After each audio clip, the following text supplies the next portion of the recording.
कांय इन्फ्लुएन्सर गोयच्या पर्यटनाविशीं नकारात्मक उपक्रम चलयतात. तातूंत कांय तथ्य ना. तांचें हें कारस्थान आसा. भारतांत रावन श्रीलंका, थायलंड बरें म्हूण प्रचार करतात. नकारात्मक प्रचार करूनय गोंयांत येवपी पर्यटकांचो आंकडो देंविल्लो ना.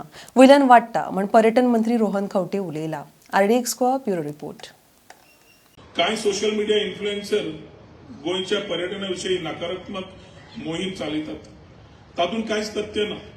गोंय सरकारान तांची ही भुमिका कशी फटीची आसा ते विथ क्लियर फिगर्स सांगिल्ले आसा.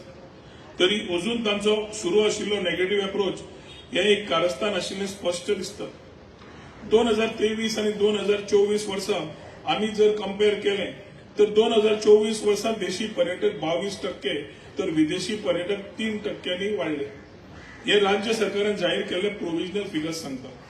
2023 वर्सा परस 2024 वर्सा देशी विदेशी मिळून पर्यटकांची सरासरी वाढ ही 21% आसा.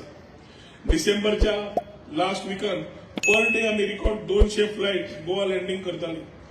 पोलंड, रशिया, युकेतल्यान चार्टर फ्लायट्स गोंयांत येतात. मिडल ईस्ट आनी इमर्जिंग मार्केट स्टेप करपाक आमी पावलां उखलीं आसा. गोंयच्या पर्यटनात तांचे परिणाम कांय काळान दिसची पडटले.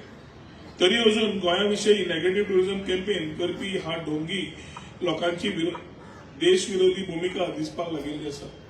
भारतांत रावन थायलंड, श्रीलंका बरें म्हणपी इन्फ्लुएन्सर्स हो नेगेटिव्ह अप्रोच कित्याक घेवन आसात ते सगळ्यांक स्पश्ट दिश्टी पडटा. पूण हांव एकूच सांगता, गोंय ही भगवान परशुराम आनी गोंयच्या साहेबाची भूमी आसा.